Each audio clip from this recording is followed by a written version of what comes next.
Hey YouTube, we got another 1v1 matchup from Gamers8, and this time it is Space Station versus FaZe, and specifically AJ. Now AJ playing this matchup is an interesting decision because FaZe so far in the event has gone with Firstkiller for all of their 1v1s. They went Firstkiller against F16. Rawas was able to get that win, and even though Firstkiller had lost, they stuck with him against Snowy and the Pirates XD, and they also stuck with him against Exotic, against Semper. Now, I don't think they played another ones game since then. They beat F16 in a sweep and only played 2v2. So, that leads us to this moment, this game. In the playoffs, best of 7, Space Station lose. They lose their first game in the 3v3, and they pick 1v1. They want to put Daniel against either one of these players, and for the first time in the tournament, FaZe select AJ to play. Nice play from Daniel, which isn't unheard of. AJ, maybe the second best player in 1v1s in all of North America behind their teammate Firstkiller. And not only that, but there has been a semi-recent match between AJ and Firstkiller in which AJ did have the win. So, of course, Firstkiller is going to get a little bit of attention for deciding this game not to play. So he actually ended up tweeting about it, saying he was not scared to play Daniel. He doesn't know why people were saying that. He just hasn't been feeling his mechanics, and AJ has been grinding ones. So take all that info with how you will. I personally want to just say Firstkiller probably wants to save the match against Daniel to be a show match, a best of 5, a best of 7, something like that. He just didn't want to do a best of 1. But either way, they decided to put AJ in, and this is that game, Daniel and AJ. A matchup we have seen somewhat recently, although not with this much money on the line. So much money. Nice reset by AJ. Let's actually watch it again real quick from AJ's perspective, because that is a really nice play. Tons and tons of money. As the casters were saying, the biggest single games, nice wave dash to finish it off, that have ever been played in terms of prize pool coming up here. And Worlds should be able to top it, but until then, these are the biggest games ever. Now AJ looking for a double. Oh, actually, this is so saucy. I remember watching this live. You get to see it from Daniel's perspective. I don't know why I keep going to Daniel's when AJ's about to do something saucy, but this is one of the most amazing shots ever. Off the wall, slams the ball into the ground, and then perfectly floats to catch the air dribble into the top shelf. Thank goodness that Daniel didn't save that, because this is one of the better shots ever. We're going to watch it again. Nice and slow-mo, just because it's so good. A slam down, double into the ground, and he makes sure not to touch the ball until it perfectly peaks right at where his air dribble is. Oh my goodness. Truly nasty from AJ to tie this game up.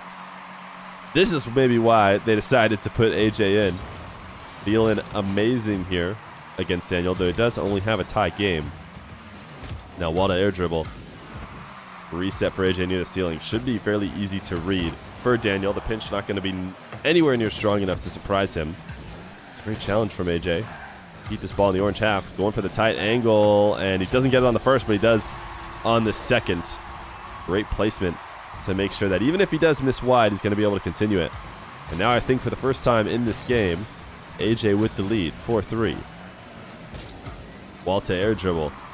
Reset near the ceiling. We know both Daniel and AJ are solid at these. Actually, the wave dash shot is not nearly good enough. Daniel's going to get the save and score the other way. So AJ trying to go for the safer option, I imagine. Instead of using his flip in the air, he takes it to the ground, presumably because he felt better about recovering from that, and instead gets scored on. 20 minutes on the clock.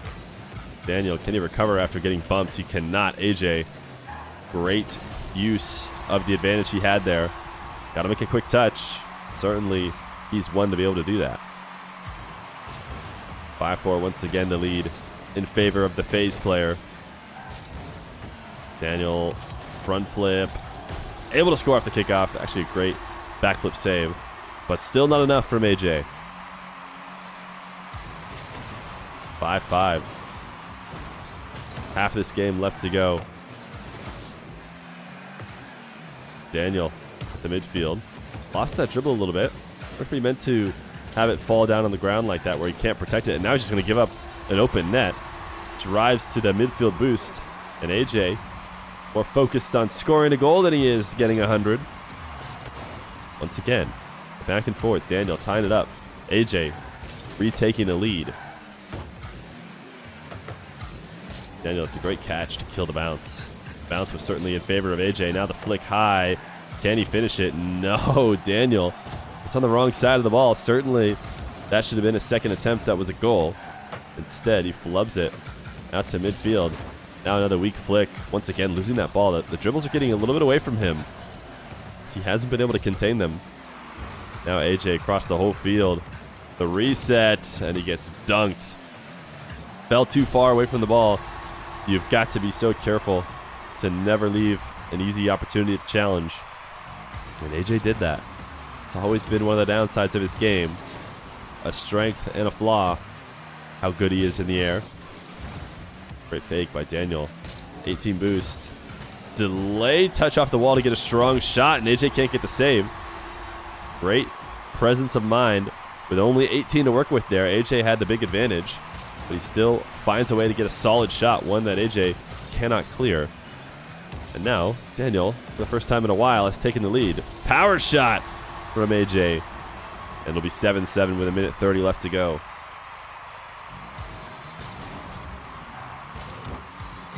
AJ cannot get back on this wave dash kickoff. Too solid of a win by Daniel. 8-7. Super high scoring game between these two. Another wave dash kickoff for Daniel.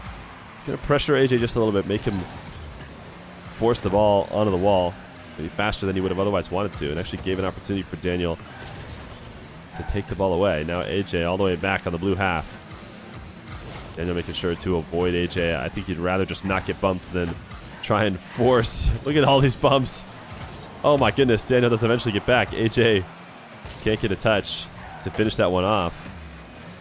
And now Daniel the dribble. AJ pre-jump to the ceiling and back down. And he's actually convinced Daniel to not take it through the air. Great defensive play from AJ. It's hard to do those right, not leave yourself exposed, but AJ definitely did that. 40 seconds. AJ needs one. Daniel, another great clear.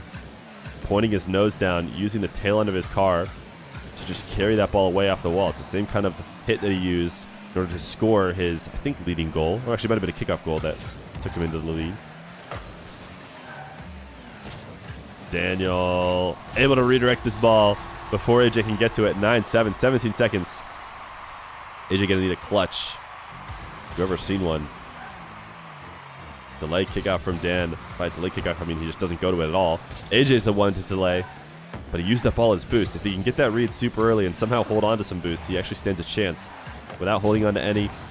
Certainly it's over for him. AJ can't get to this ball. Even if he scores now, it's not going to matter. AJ, great turtle, but Daniel 50s it to the ground. So Daniel takes down AJ.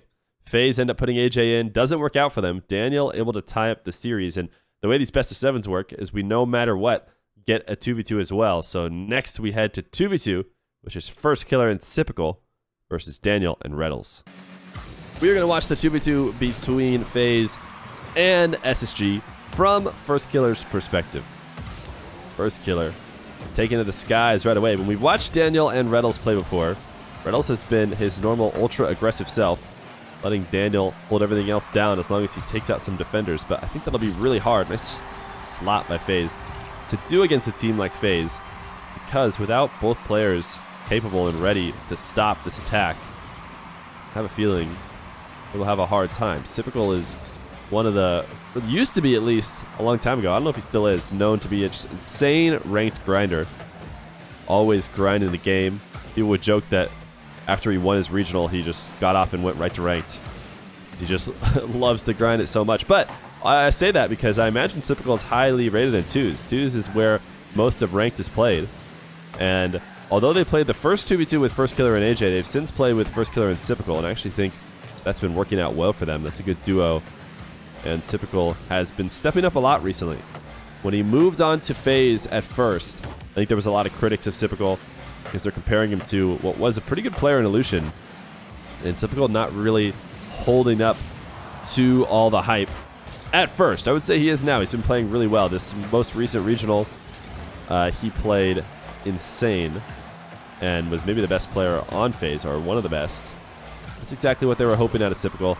If they can get everything going, certainly have a chance at not just winning this Gamers8, but maybe having a good opportunity at Worlds. Firstkiller, the reset, looking for a double. Not going to matter as he taps it to the back wall. Typical, great use of the flip to push himself back down, and by flip I mean no flip, and jump in order to catch that ball. Almost got it past Daniel there. Reynolds shooting on what was slightly an open net, but actually probably looking to pass because he knew Firstkiller and Typical would be able to get back to it. But if you let Daniel redirect it right on the goal line, it might have went in. Daniel just slightly missing. Now Typical to first. First, reset off the ceiling, gets bumped by Typical, and then ends up scoring. Now I want to watch this from Daniel's perspective because a lot of people on Twitter were saying that Typical stole the clip from Firstkiller, and that could be true, but I actually think this bump, oh no, I mean, Daniel had pre-jumped long before. He actually expected Firstkiller's shot to come right away. So there's a chance that Daniel actually just saves Firstkiller's touch because he's up for it. And instead, Firstkiller flows through and Daniel has to use his flip to stop. So I don't know. Maybe we wouldn't have gotten a Firstkiller clip if Typical didn't bump into him. But what FaZe really care about is not clips and just buckets. And right now up 2-0 against Space Station. Reynolds going to lob one up to the back wall. No one there to follow. Daniel will dunk over Typical though. And now Firstkiller just floating behind this ball. Wants to win the 50. Knows he's not going to be able to get a strong touch himself. It doesn't matter. Typical not really anywhere around. What a great cutoff of that passing play between Daniel and Reynolds for the shot. Now Firstkiller just gets fed by Reynolds a little bit. That touch did not slow him down at all. Just played into his wall play. Firstkiller leaving that corner boost. Wise, obviously sitting on 90, did not need to pick up another 10 at the cost of his teammate not fully reloading. Typical, I think he just lost that race to the midfield boost. Felt like he probably should have prioritized the ball over that play, but it's not going to matter. Reynolds reset far away from the net. Firstkiller was 66, turning back on the play. Did he get a save there? I think Daniel just slammed it on the ground. Typical pass Reynolds, then moving upfield, preparing for the pass from first. While the shot is strong, it's not on net. Firstkiller once again just trying to protect the ball. Any low boost situation, not going for strong touches. Just trying to protect the ball and use the fact that he's baiting in a defender and going for a 50 as his way to outplay. Getting that speed past Daniel this time though. 1:10 left. They're doing a good job of holding off SG. Nice reset from Daniel. Firstkiller ready for it though. Had he faked, Typical would have had an easy save low. So not like ones where Daniel can see Firstkiller prepping and just not go for the play. He does have to just hope he can outplay. It's going to be too easy for that second defender. Typical chip off the wall for first. He's looking for a reset double. Cannot find it. Reynolds, his air dribble sent away by Typical, who's been so solid. Daniel delays shot. Either one of these guys could have gotten the save. Bit of a double commit. Maybe not communicating. Getting slightly panicky here. 30 seconds left to go. All they need to do is keep SSG from being able to score. Going to be a tough kickoff even if they are scoring anytime soon. Typical going to win a 50. Nice bump. And Reynolds trying to bump Firstkiller, but he couldn't. Daniel understandably diving in. At the last second attempt, he was going to need to get that touch and magically win it almost directly to the net if they were going to have a chance at coming back. So Firstkiller and Typical will win the 2v2. Now, we aren't going to cover any of the 3v3s, but these were the two non-3v3 games. Every 3v3 game was won by FaZe. So FaZe, the 3-0 3v3 sweep against Daniel Reynolds and Arsenal. They only won the 1v1. The only game that SSG won was the Daniel versus AJ 1v1. So maybe FaZe should have played Firstkiller, but guess what? It doesn't matter. They easily win the series, and all the 1v1 fans will have to continue to wait for the day that we see Firstkiller versus Daniel.